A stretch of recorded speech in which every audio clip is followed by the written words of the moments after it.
కూడి వచ్చిన మీ అందరికీ ప్రభు పేరిట నా హృదయపూర్వకమైన వందనాలు తెలియజేస్తున్నాను. ప్రైజ్ హల్లెలూయా. చెప్పలేగా హల్లెలూయా. శ్రేష్టమైన గోధుమలను అనుగ్రహించి నేను వారిని పోషించుదును, కొండ తేనెతో నిన్ను తృప్తిపరచుదును, కొండ తేనెతో వారిని తృప్తిపరచుదును. చాలు, అతి శ్రేష్టమైన గోధుమలు ఇచ్చి పోషిస్తానంటున్నాడు దేవుడు.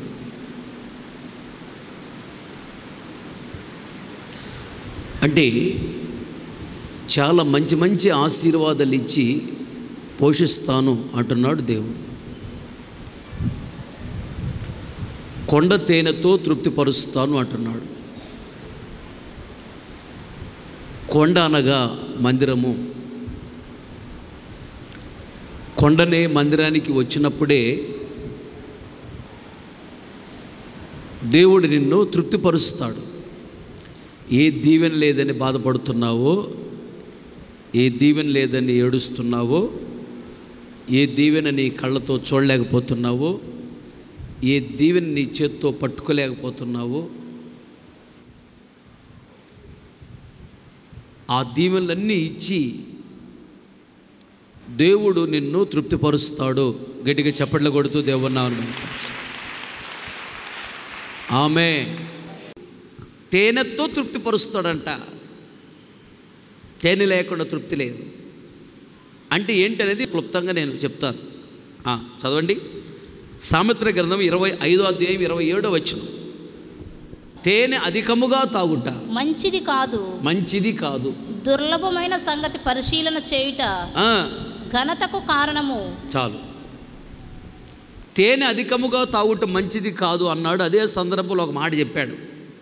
మీకు అక్కడ అర్థం కాదు ఆ మాట చదివితే. ఏంటంట?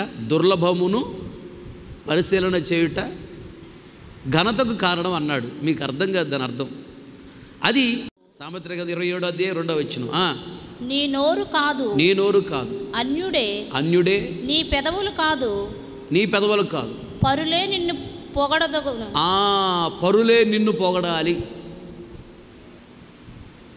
నిన్ను నువ్వు పొగుడుకోవటం కాదు, నిన్ను నువ్వు గణపరుచుకోవటం కాదు, నిన్ను నువ్వు గొప్ప చెప్పుకోవటం కాదు. నీ గురించి ఎదుటివారు చెప్పాలి, లేదా దేవుడు చెప్పాలి, సాక్ష్యం. అది దాని అర్థం.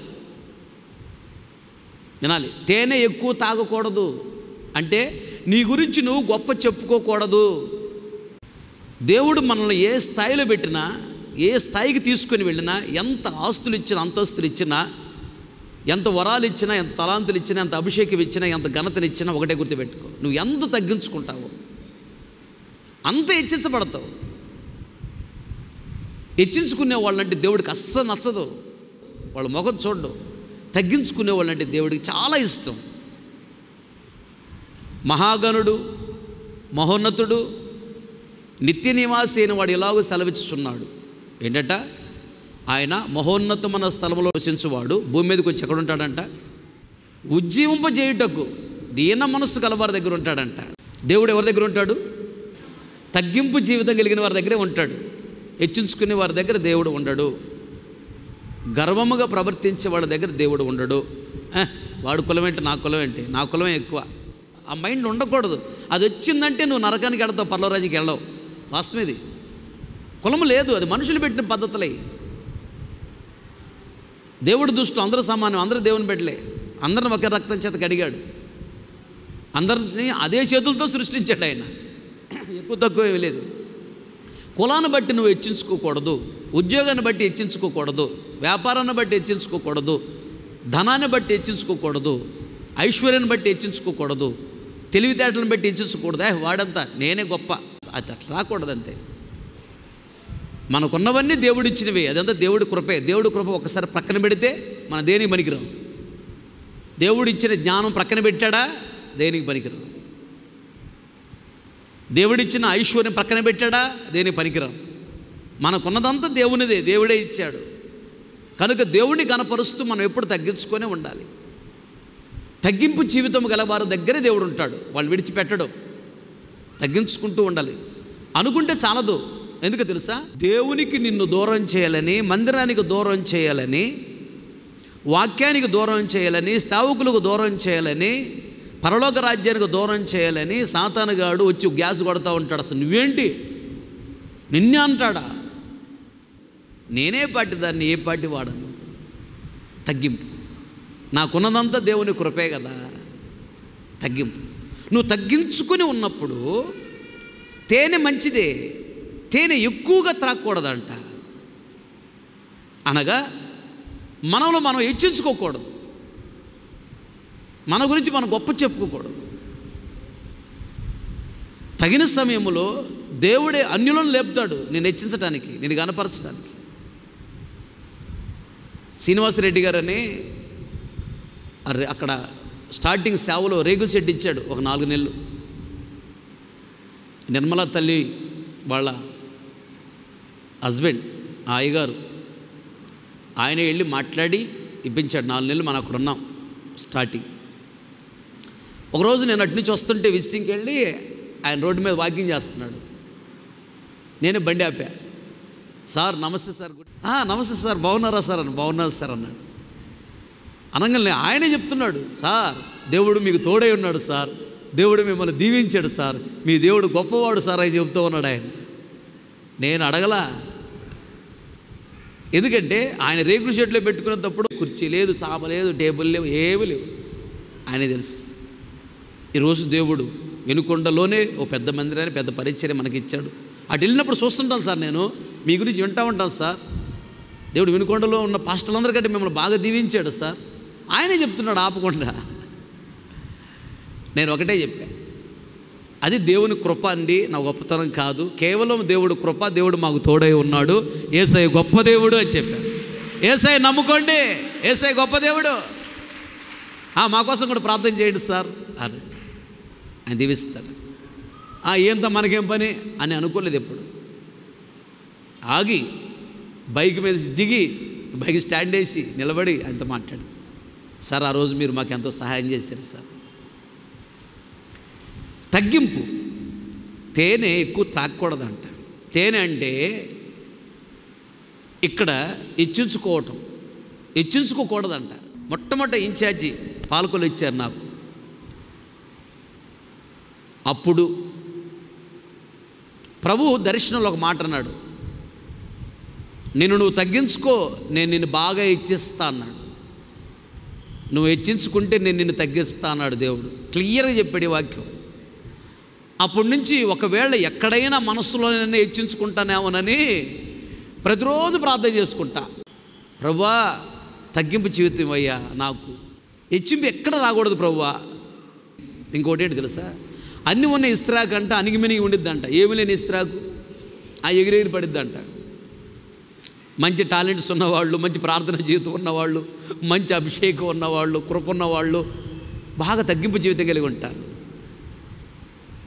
యేసన్న దగ్గర నేను అదే చూశాను, అదే నేర్చుకున్నాను. చాలా తగ్గింపు కలిగి ఉంటాడు యేసన్న. ఆయన చదువుకున్న 6వ తరగతే. అలాంటి ఆయన ప్రపంచంలో ఆయన తిరగని దేశం లేదు, ప్రపంచ దేశాలని తిరిగి సువార్త ప్రకటించాడు. 7-8 భాషలు మాట్లాడతాడు ఆయన. దేవుడు ఎందుకు ప్రపంచమంతా ఆయన హెచ్చించాడానికి? బాగా తగ్గింపు జీవితం, బాగా తగ్గించుకుంటాడు. ఆ తగ్గింపుని బట్టి హెచ్చించబడ్డాడు. కనుక నాకు తగ్గింపు జీవితం ఇవ్వని దేవుణ్ణి ప్రతిరోజు అడగాలి. మనసును అనుకుంటే కాదు, అడగాలి దేవుణ్ణి. దేనిని బట్టి హెచ్చించుకోగలక తగ్గించుకో, దేవుడు నీకు తోడై ఉంటాడు. దేవుడు నిన్ను బాగా హెచ్చించబోతున్నాడు. ఆమె దేవుడు ఒక వాక్యము చెప్పాడు అంటే అక్షరాలు చేయబోతున్నాడు అని అర్థం. అది గుర్తుపెట్టుకో. అది ఒకటి. రెండోది ఇంకోటి చదువు. సామెతల గ్రంథం 16వ అధ్యాయము 24వ వచనం. ఇంపైన మాటలు తేనె పట్టు వంటివి, అవి ప్రాణమునకు మధురమైనవి, ఎముకలకు ఆరోగ్యకరమైనవి.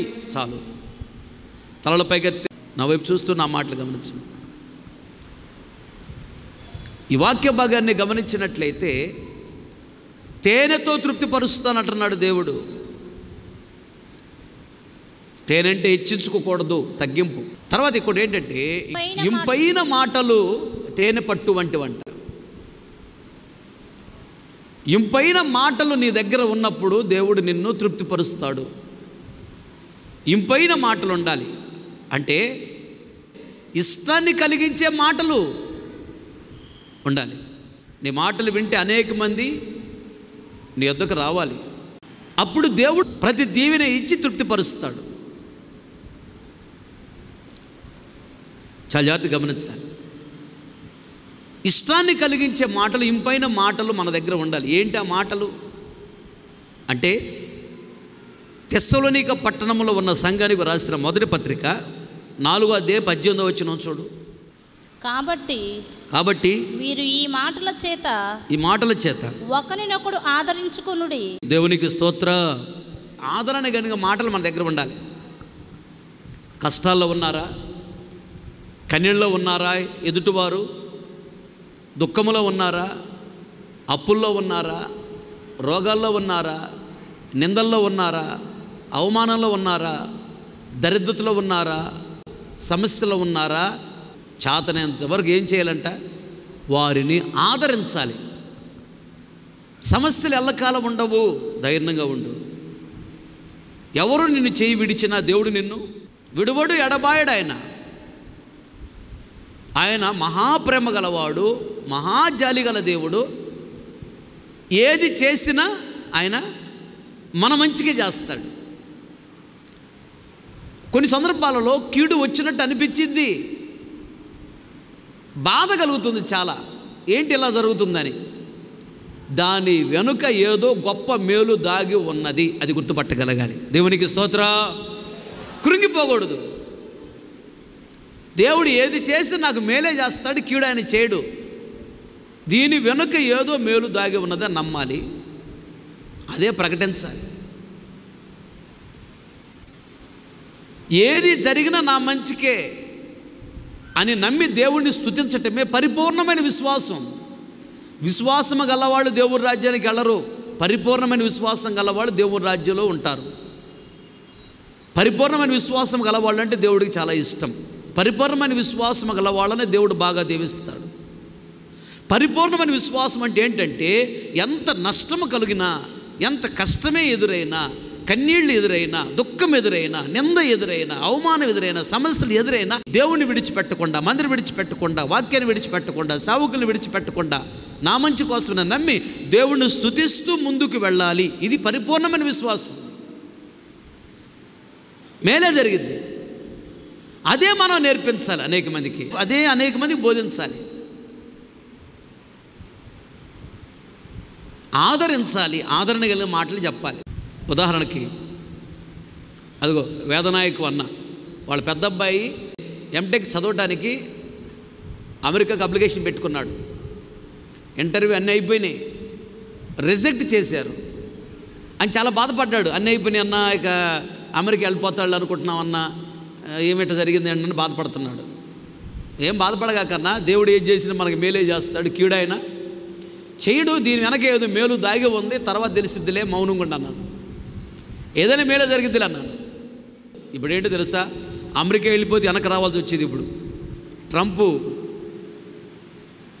అమెరికాకి అధ్యక్షుడు అయ్యాడు, ఇతర దేశాల్లో ఉన్న వాళ్ళందరూ పంపించేస్తున్నాడు.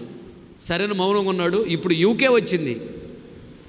యూకేలో వాళ్ళ అబ్బాయి ఎంఎస్సీ చదవడానికి వెళ్ళాడు. దేవునికి స్తోత్ర, హల్లెలూయా. అమెరికా వెళ్ళుంటే ఇప్పుడు ఇంటికి రావాల్సి వచ్చేది. కనుక దేవుడు ఏం చేస్తే మేలు చేస్తాడు, కీడు చేయడు. కంగారు పడద్దు. దాని వెనక ఏదో మేలు ఉంది, ఏదో గొప్ప మేలు దేవుడు చేయబోతున్నాడు, చేస్తాడు. ధైర్యంగా ఉండి అంతే. ఆమె దేవుడు అన్యాయస్తుడు కాదు. మన పట్ల ఆయనకు ఒక ప్రణాళిక ఉంటుంది. కొన్ని విషయాలు నేర్పించడానికి దేవుడు అనుమతిస్తాడు. అగ్నిగుండంలోకి వెళ్లకుండానే షడ్డక మేషక అబేద్నెగోను కాపాడగలడు. కాపాడగలడు. ఎందుకు తీసుకెళ్ళాడు లోపలికి? అగ్నిగుండంలో వేయకుండా కాపాడితే పెద్ద సాక్ష్యం కాదు. అగ్నిగుండంలోకి తీసుకొని వెళ్ళి కాలకుండా బయటకు తీస్తారంటే గొప్ప సాక్ష్యం. లాజరు జ్వరంతో ఉన్నప్పుడు యేసయ్యని స్వస్థపరిస్తే అది గొప్ప సాక్ష్యం కాదు. లాజరు చనిపోవాలి, సమాధిలో ఉండాలి, ఆ తర్వాత వెళ్ళి లేపాలి, అది గొప్ప సాక్ష్యం. అందుకోసమని యేసయ్య జ్వరంతో ఉన్నప్పుడు ఇంటికి వెళ్ళాల, చనిపోయిన మొదటి రోజు కూడా వెళ్ళాల, సమాధి కార్యక్రమానికి కూడా వెళ్ళాల, 2 రోజులు వెళ్ళాల, 3 రోజులు వెళ్ళాల. రకరకాలుగా చెప్పుకుంటా ఉన్నారు. ఎప్పుడు వేస్తే ఈ ఇంట్లోనే ఉంటాడు, కమ్మకి తిరుగుతూ ఉంటాడు, ఇక్కడ ఇప్పుడు చచ్చిపోతే కనీసం ఇంటికి రాలేదు, ఏందమ్మా ఆయన ప్రేమ, ఆయనట దైవ కుమారుడు అబ్బో రకరకాలుగా మాట్లాడి మా ఊను 4 రోజు వెళ్ళాడు. లాజరు లేచరా అన్నాడు అంతే. అప్పుడు మళ్ళీ అదే నోటితో అంటున్నారు, మళ్ళీ ఎంత అనుకుని యేసయ్యకి భలే ప్రేమ ఎక్కువ మీరంటే. ఆడవాళ్ళకి, మీకు కాదులే, ఆవేశం ఎక్కువ, ఆలోచన తక్కువ. దేవునికి స్తోత్ర, హల్లెలూయా. ఒకరిని ఒకరు ఆదరించుకోవాలంటే, ఇంపైన మాటలు మాట్లాడాలంట. తేనె నీ దగ్గర ఉండాలి, దేవుడు నిన్ను తృప్తిపరుస్తాడు. ఏ దీవెన లేదన్నా బాధపడుతున్నావో ఆ దీవెనలన్నీ ఇచ్చి దేవుడు నిన్ను తృప్తిపరుస్తాడు. తేనె నీ దగ్గర ఉండాలి. తేనె అనగా ఇంపైన మాటలు, ఆదరణ కలిగిన మాటలు, ఎదుటి వారిని సూదిపోటు మాటల తర గుచ్చి వాళ్ళని కన్నీళ్ళు పెట్టించే మాటలు కాదు. ఉదాహరణకి తెల్లచీర కట్టుకొని వస్తుందంట ఆ రోజు ప్రభుబల్ల ఆరాధన అని, వస్తుంటే తోడుకోడలు అంటుందంట, ఏమని, కుక్క బయలుదేరింది, తెల్లచీర కట్టి కుక్క ఏడ తిరగటానికి బయలుదేరిందో. చూసావా ఎంత ఘోరమైన మాటలు ఇవి.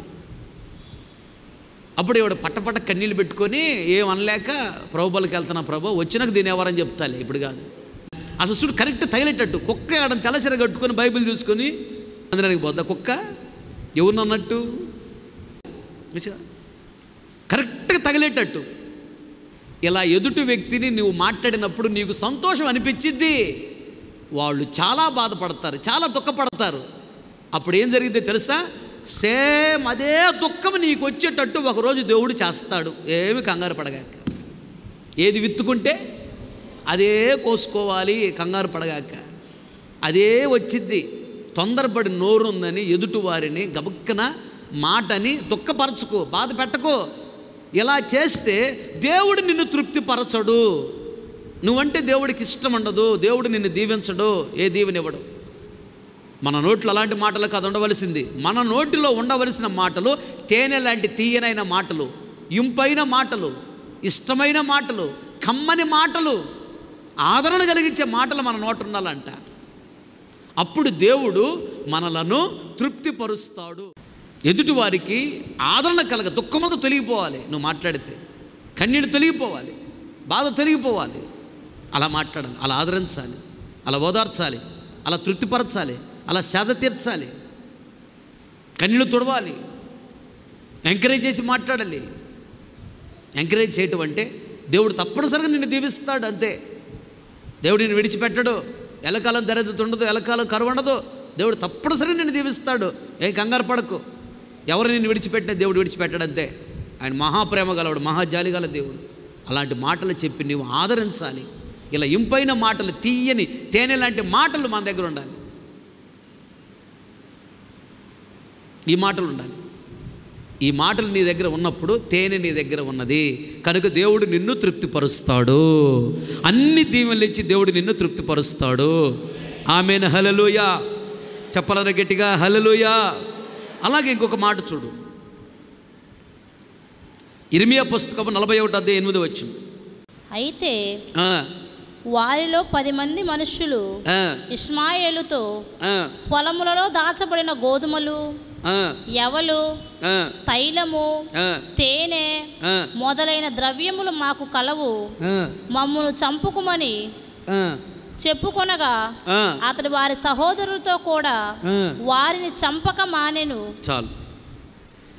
అదే 41:1 7వ మాసమున ఎలీషామా మనుమడును నెతన్యాహు కుమారుడును రాజవంశస్థుడును రాజు యొక్క ప్రధానుల్లో ఒకడును ఇష్మాయేలును వాడు అతనితో 10 మంది మనుష్యులను మిస్పాలోనున్న అహీకాము కుమారుడైన గెదల్యా యొద్దకు వచ్చి అక్కడ అతనితో కూడా మిస్పాలో భోజనము చేసిరి. అతడు నెతన్యా కుమారుడైన ఇష్మాయేలు అతనితో కూడానున్న ఆ 10 మంది మనుష్యులు లేచి షాఫాను మనుమడును అహీకాము కుమారుడైన గెదల్యాను ఖడ్గము చేత హతము చేసిరి. చాలు.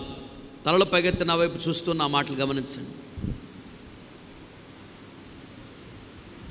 ఇశ్రాయేలీలు, యూదులు బానిసలుగా ఉన్నారు బబులోనులో.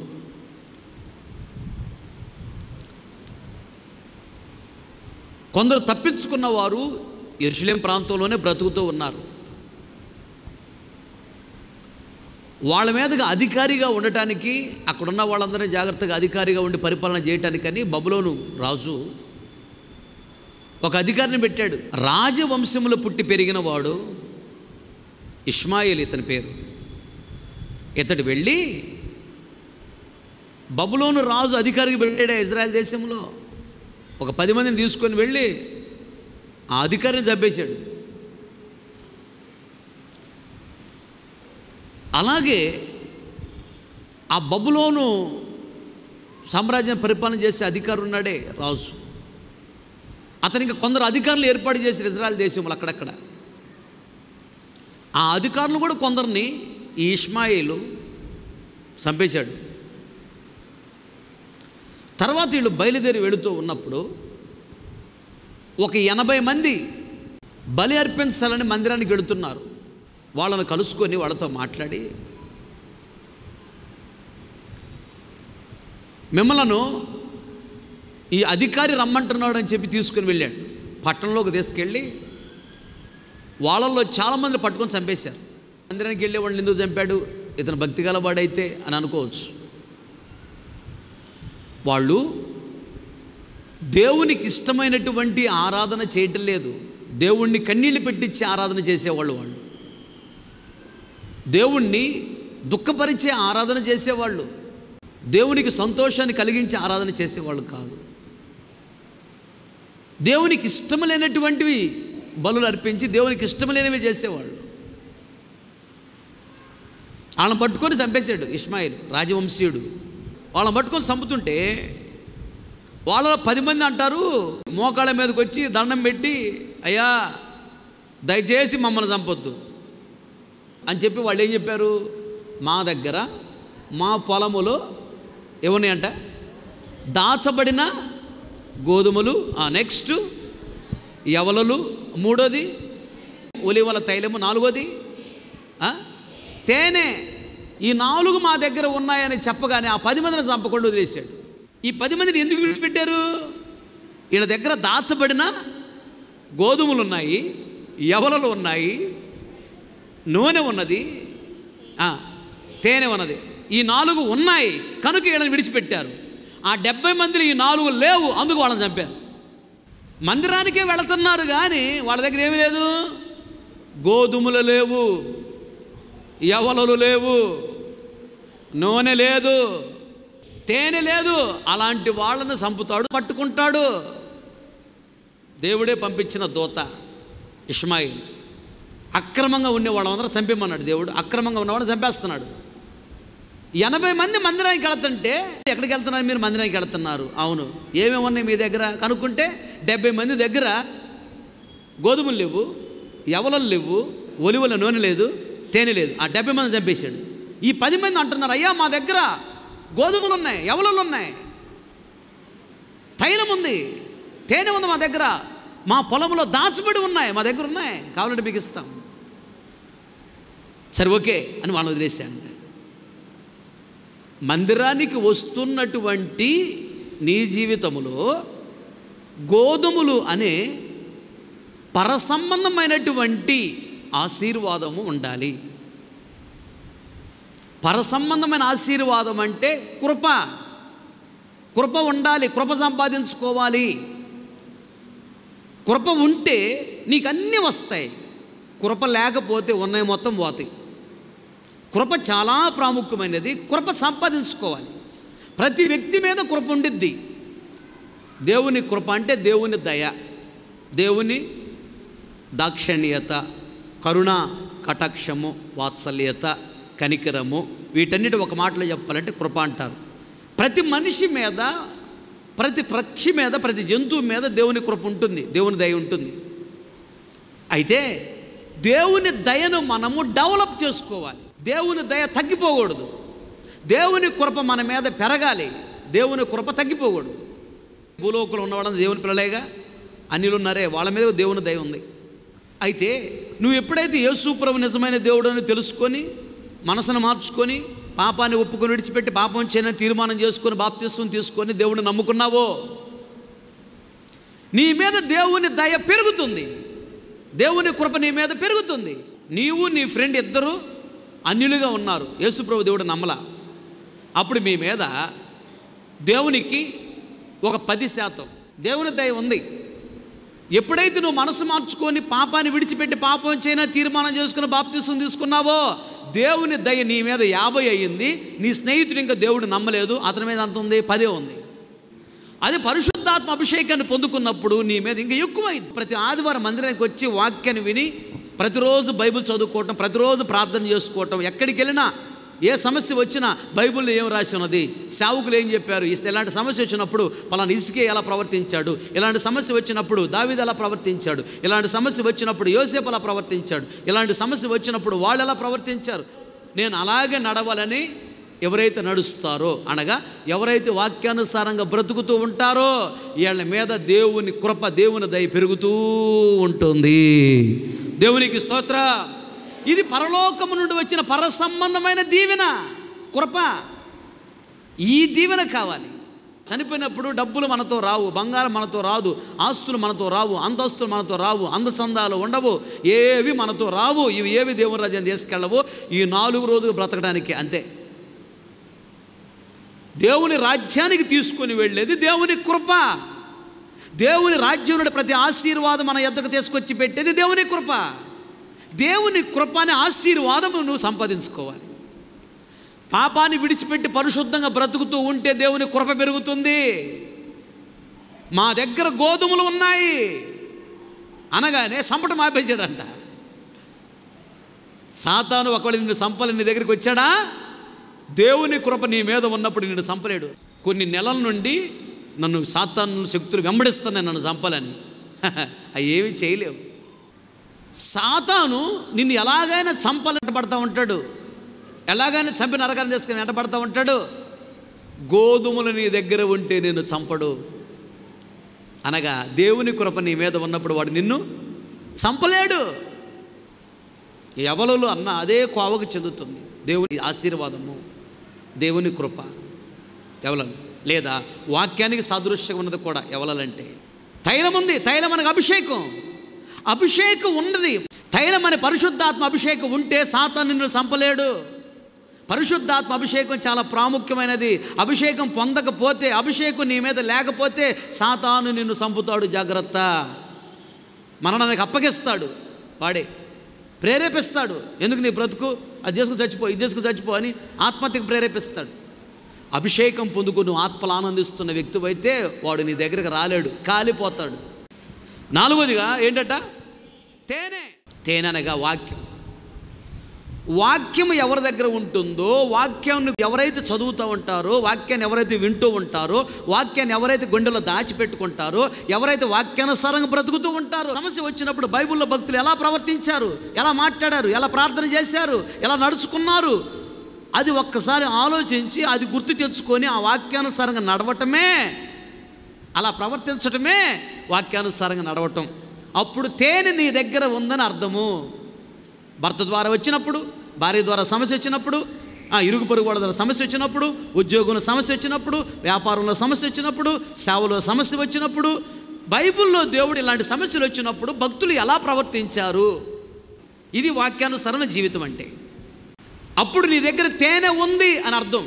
తేనె నీ దగ్గర ఉందంటే సాతాను నీ దగ్గరకు వస్తాడు, నీ దగ్గర తేనె ఉంది చూస్తాడు. తేనె అంటే వాక్యానుసరణ జీవితం ఉంది చూస్తాడు, లేదా అభిషేకం ఉంది చూస్తాడు, లేదా ఎవలలు ఉన్నాయి, గోధుమలు ఉన్నాయి అనగా దేవుని కృప నీ మీద ఉంది చూస్తాడు. చూసి వాడు కాముగా పారిపోతాడు, నిన్నేమి చేయలేడు. గట్టిగా కొట్టే చెప్పట్లో ఆమేన్, హల్లెలూయా. అలాగే ఐగుప్తు దేశంలో కూడా మోషేని పంపించి దేవుడు 10 అద్భుతాలు చేశాడు ఇశ్రాయేలును విడిపించడానికి. చివరిగా ఒక అద్భుతం చేశాడు. ఏంటంటే దేవుడు చెప్పాడు మోషేతో, మోషే ఐగుప్తు దేశంలో నేను బయలుదేరుతున్నా. జంతువులు మనుషులు వారికి పుట్టినటువంటి జంతువుకైనా మనుషులకైనా మొదట పుట్టినటువంటి మగ సంతానాన్ని నేను చంపేస్తా. అయితే గోషెను ప్రాంతంలో ఉన్నటువంటి ఇశ్రాయేలీయులను నేను చంపకుండా ఉండాలి అంటే ఏడాది వయస్సున్నటువంటిది గొర్రెల్లో కానీ మేకల్లో కానీ మగది పొట్టేలు లేదా పోతు తీసుకొని వచ్చే దాన్ని చంపండి, దాని రక్తం తీసి మీ ద్వారబంధాలకి, నిలువు కమ్మీలకి, అడ్డ కమ్మీకి రాసుకోండి. మరణదూతను పంపిస్తున్న ఐగుప్తు దేశంలోకి, ఐగుప్తు దేశం అంతా తిరుగుతూ ఉంటాడు మరణదూత. ఏ ఇంటిలో మొదట పుట్టిన మగబిడ్డున్నాడో అతను చంపేస్తాడు. అయితే మీ ఇళ్లల్లో ప్రవేశించకుండాన్నట్లు ఈ రక్తాన్ని మీరు ద్వారబంధాలకు రాసుకుంటే మరణదూత లోపల రాడు, మిమ్మల్ని చంపడు అని చెప్పాడు. అలాగే రాసుకున్నారు. గోషెను ప్రాంతంలో ఏ ఒక్కరు కూడా చనిపోలా, ఎందుకంటే అక్కడ రక్తం ఉన్నది. అలాగే తేనె ఉంటే నీ దగ్గర సాతాను నిన్ను చంపలేడు, అభిషేకము నీ దగ్గర ఉంటే నిన్ను చంపలేడు. ఎవలు లేదా గోధుమలు అనే దేవుని కృప నీ మీద ఉంటే సాతాను నేను చంపలేడు. మరణం నీ ఎద్దకు రాదు, అది దేవుడు ఇస్తేనే తప్ప, ఏమి కంగారు పడకు. అలాగే రక్తము అనగా గొర్రెపిల్ల రక్తము, పొట్టేల రక్తము, రక్తము దేనికి సాదృశ్యం ఉన్నది? యేసు రక్తానికి సాదృశ్యం ఉన్నది. ద్వారబంధాలకు రక్తము రాస్తే ఆ లోపల సాతాను ప్రవేశించడంట. అలాగే అన్నం లోపల పోనాడు ద్వారబంధాలు అంటే ఇక్కడ పెదవులు, నీ పెదవులకి యేసు రక్తాన్ని పూసుకుంటే నీ లోపలికి సాతాను వెళ్ళడు. దేవునికి స్తోత్రం, హల్లెలూయా. పెదవులకు రక్తాన్ని పూసుకోవాలంటే ఏ రక్తం పూసుకోవాలి? పెదవులతో యేసు రక్తమే జయం, యేసు రక్తమే జయం, యేసు రక్తమే జయం అని పెదవుల నుండి ఆ మాట నువ్వు మాట్లాడుతూ ఉంటే నీ పెదవులకు యేసు రక్తం పూసుకున్నావు అని అర్థము. నీ లోపలికి సాతాను రాడు, నిన్ను చంపలేడు. ప్రజలాడు, హల్లెలూయా. అలా తేనె ఉన్నప్పుడు ఆ 10 మందిని చంపలేదంట. దేవునికి స్తోత్రం. మోకరించండి, ప్రార్థన చేసుకో. ప్రేమగల తండ్రి, జీవముగల యేసయ్య, సర్వశక్తి కనికరం గల దేవా స్తోత్రం. ఎంతైనా నమ్మదగిన దేవుడు, ఈ మధ్యాహ్న కాల సమయంలో ఆత్మస్వరూపికి మా మధ్యకి దిగి వచ్చి విదాసుడుగా నన్ను మరుగుపరచి సంఘముతో బహుతేటగా సూటిగా ఆదరిస్తూ, ఓదారుస్తూ, బలపరుస్తూ, తృప్తిపరుస్తూ, సేద తీరుస్తూ, హెచ్చరిస్తూ మీరు మాట్లాడిన ప్రతి మాటను బట్టి స్తోత్రం, స్తోత్రం, స్తోత్రం. అతి శ్రేష్టమైన గోధుమలు ఇచ్చి పోషిస్తానన్నారు, కొండ తేనెతో తృప్తిపరుస్తానన్నారు. దేవా ఏ దీవెన లేదు, ఆ దీవెనలన్నీ మాకు ఇచ్చి మమ్మల్ని తృప్తిపరచాలని మీరు ఆశపడుతున్నందుకు నీకు స్తోత్రాలు చెల్లిస్తూ ఉన్నాం. కొండనే మందిరానికి తప్పనిసరిగా రావాలని, అప్పుడు తృప్తిపరుస్తానని దేవా మీరు మాట్లాడినందుకు స్తోత్రం. అయితే తేనె ఇచ్చి తేనెతో తృప్తిపరుస్తున్నారు. తేనెనగా తగ్గింపు జీవితం, తగ్గింపు జీవితం మాకు ఇవ్వండి అని అడిగి నీ దగ్గర మేము పొందుకోవాలని, తగ్గించుకున్నవాడు హెచ్చించబడతారని, హెచ్చించుకోకూడదని, తగ్గింపు జీవితం మాకు ఇవ్వని అడిగి ప్రభువా తగ్గింపు జీవితాన్ని పొందుకోవాలని, అప్పుడే మేము బాగా హెచ్చించబడతామని మీరు మాకు నేర్పించారు. స్తోత్రం. రెండోది, ఇంపైన మాటలు తేనె పట్టు వంటివని, మా దగ్గర ఇంపైన మాటలు ఉండాలని, ఆదరించే మాటలు, ఓదార్చే మాటలు, బలపరిచే మాటలు, తృప్తిపరిచే మాటలు, సాధ తీర్చే మాటలు, ఘనపరిచే మాటలు, ఆ మాటలు మీ దగ్గర అడిగి పొందుకోవాలి. ఆ మాటలు మా దగ్గర ఉండాలని.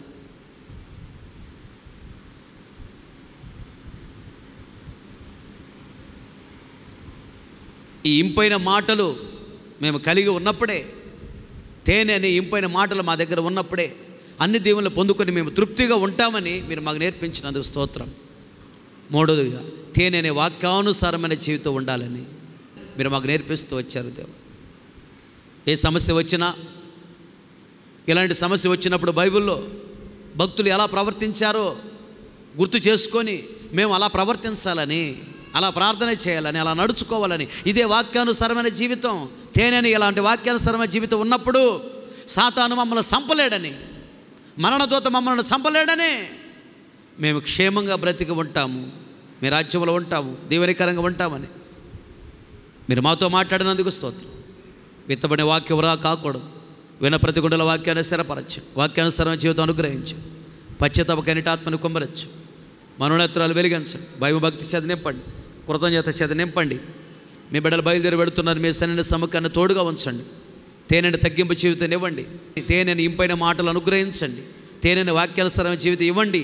ఇచ్చి ప్రతి దీవెన ఇచ్చి మీ బిడ్డలను తృప్తి పరచమని నేను అడుగుతున్నాను. ప్రభా, మీరు వచ్చినప్పుడు కుటుంబ సమేతముగా అందరూ ధైర్యం నిలబడి మీ రాజ్యంలో ప్రవేశించాలి. ఏ ఒక్కరు మందిరానికి దూరం కాకూడదు, ఏ ఒక్కరు సంఘానికి దూరం కాకూడదు ప్రభా. సాతాను చేతిలో పడకూడదు ప్రభా. క్షమించి కనికరించి దీవించి నీ నామాన్ని మై తెచ్చుకోమని యేసు నామములో అడిగి పొంది ఉన్నాము తండ్రి, ఆమె. మన తండ్రి అయిన దేవుని ప్రేమ, కుమారుడైన యేసు క్రీస్తు వారి కృప, పరిశుద్ధాత్మని అన్యోన్య సహవాసము, సన్నిధి, సముఖం చేరున మనకును ప్రపంచంలోని సకల కోటి పరిశుద్ధులందరికీ, మరి ముఖ్యంగా వాక్యాన్ని మీరు తీర్మానం చేసుకున్న ప్రతి ఒక్కరి దృష్టి ఉంచి ఆశీర్వదించి అంతవరకు దేవుడు నడిపించునుగాక. ఆమె. హల్లెలూయా, హల్లెలూయా, ఆమేన్. ఇంతటితో ఈ ఆదివారం ప్రార్థన ముగించబడింది. ఓపికతో వాక్యాన్ని మీ అందరికీ ప్రభు పేరట నా హృదయపూర్వకమైన వందనాలు తెలియజేస్తున్నాను.